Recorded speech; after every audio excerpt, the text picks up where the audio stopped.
Your story doesn't end at rock bottom. It begins there.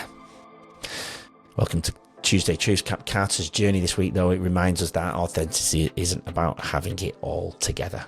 It's about facing the hardest truths, the pain of childhood loss, the grip of addiction, and the courage it takes to ask for help. When Cap lost himself, it was music, curiosity, and a willingness to rebuild a relationship that helped him find the way home. You know, no matter how far you feel from where you want to be, this is another Tuesday Truth. Healing starts here with the single honest step. Sometimes that's reaching out for support, sometimes it's forgiving yourself, and sometimes it's just allowing yourself to feel. Your truth is powerful. Own it, share it, and let it guide you forward. Anyway, today is just clips. You'll see some snippets from yesterday and some snips from tomorrow, part 2. So make sure you go and listen to full part 1 and tomorrow for part 2. Here's Cap for some Tuesday Truths. I was an angry child. I knew I could, like, it was like I could access rage just like that. Like, I would be like just chilling out, hanging out, but someone would say something or cut me off, and it would spark rage quickly. And that was me growing up.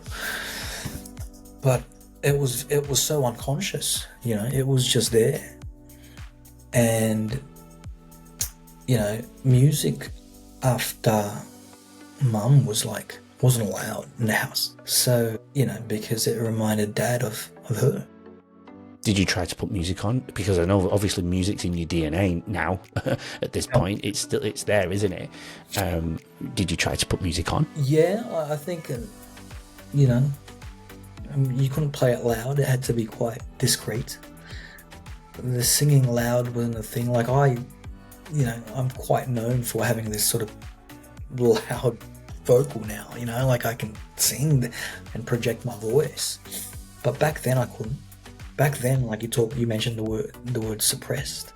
Back then I had to suppress everything. Like, there was this hidden rage, there was a lot of pain, there was a lot of grief, and it just stayed unresolved for the longest time. And with that came this love-hate relationship with music. Because music meant Mum, but I couldn't access that anymore. I couldn't access that because she was no longer around. I felt like someone had taken my permission to access that also, because singing wasn't allowed in the house. So eventually, like, I made up my mind that I was going to study music, to which my dad hated that. My dad hated that thought. And after high school, he was like, well, I'm going to sing. And my dad wanted me to, you know, be in the Air Force, or he wanted me to be a doctor or a lawyer. I chose the one thing that he probably never, ever thought I'd choose. Yeah, it took a long time. But eventually when I found my voice, it came out like that someone had just burst open like a fire hydrant or something. When it came out, when I eventually did find my voice and the ability to project, you know, people ask me all the time, where'd you get your tone from? Where'd all that gravel come from? People ask me questions like, did you listen to a lot of Joe Cocker? Did you listen to a lot of Bruce Springsteen? I was like, no. I actually listened to a lot of Whitney Houston, who doesn't sound like this? And so, to me, it's like the voice that I sing with is the truest expression of what has happened here, in here. So it's a mixture of all those emotions coming out, right? Yeah. Which adds to the words that you use.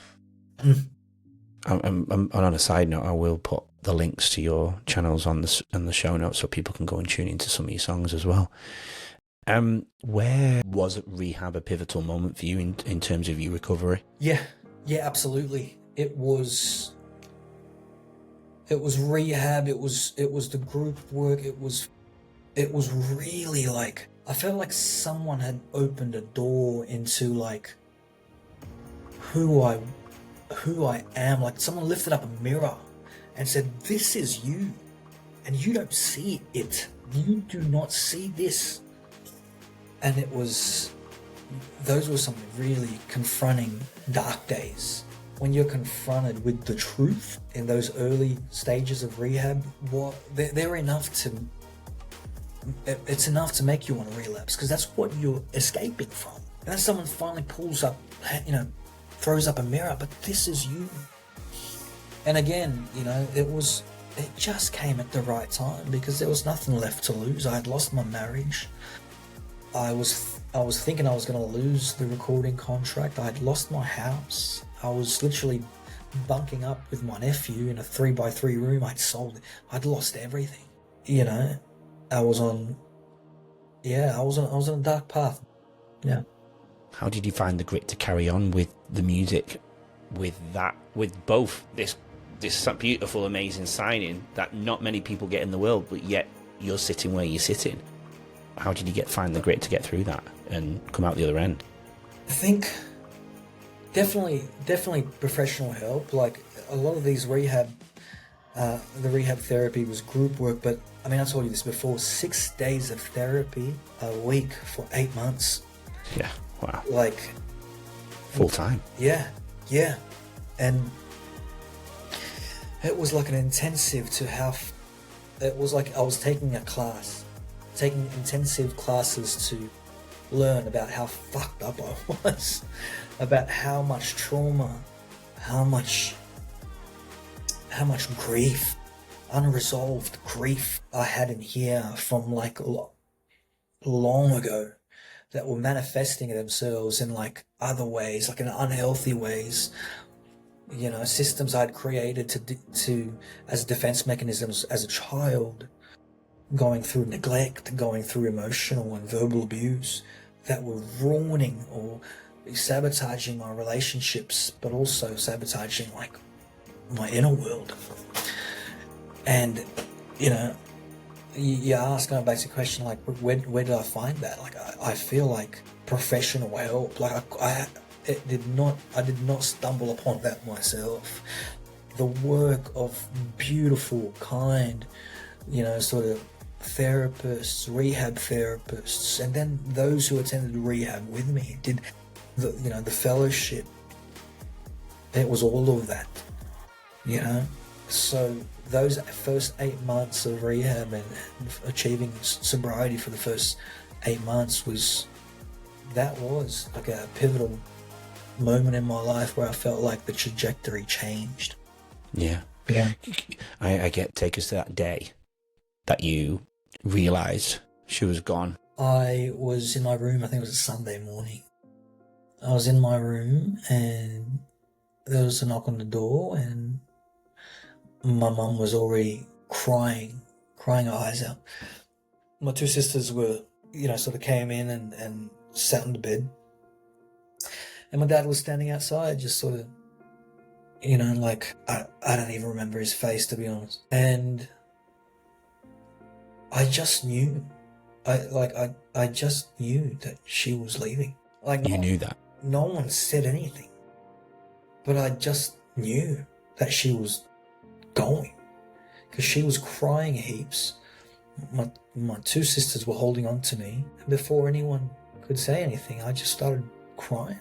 Because there was this thing that I just knew that she was leaving. It's weird that you knew that, isn't it? Yeah, it was in the way that she looked at me.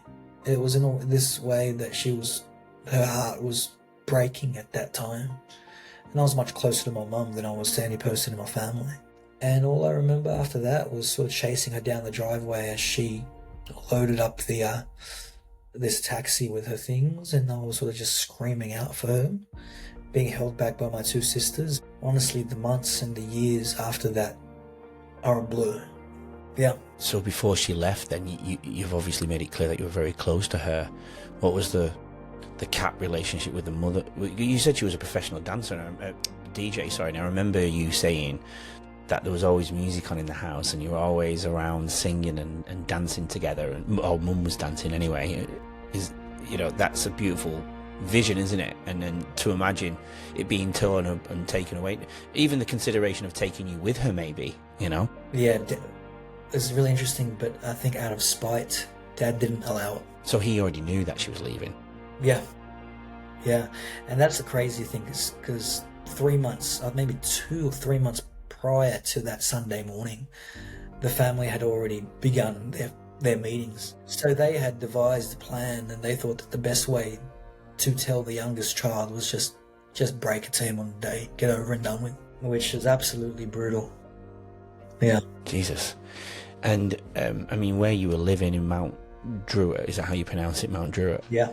I think I'm using your words here, but it's kind of like the Bronx of New York in that Sydney side of town. Is it a pretty rough area where you were living? Or In the 90s it was. In the 90s, yeah. Is it not anymore? No, I wouldn't say anymore. The government's funded a lot of money into it. It's a smart way to, look, it's low socioeconomic, demographics, refugee, people coming in from all these different backgrounds. That was Mount Druitt. People coming from, countries that had a lot of crime, and that's what they brought to Mount Druitt. Yeah. And so now, like these days, like the government's funded so much money into it, which is smart, because when you funnel in more money into a town or a suburb in Australia, you're going to attract the wealthier. You're going to attract more of the wealthy sort of demographic, and so it's not as dangerous as it used to be. Yeah. What you just witnessed is only a snippet of our amazing conversation this week. This is what Leading Our Own Way is all about. Real stories, real transformation. If you're watching this before Wednesday, part 1 dropped yesterday and part 2 releases tomorrow. But if you're already here after Wednesday, all parts are available now. Head to YouTube, Spotify, Apple Podcasts and every other major platform and look for the numbers on the bottom left-hand corner of the episode's covers to start with part 1. Trust me, you don't want to miss this incredible journey.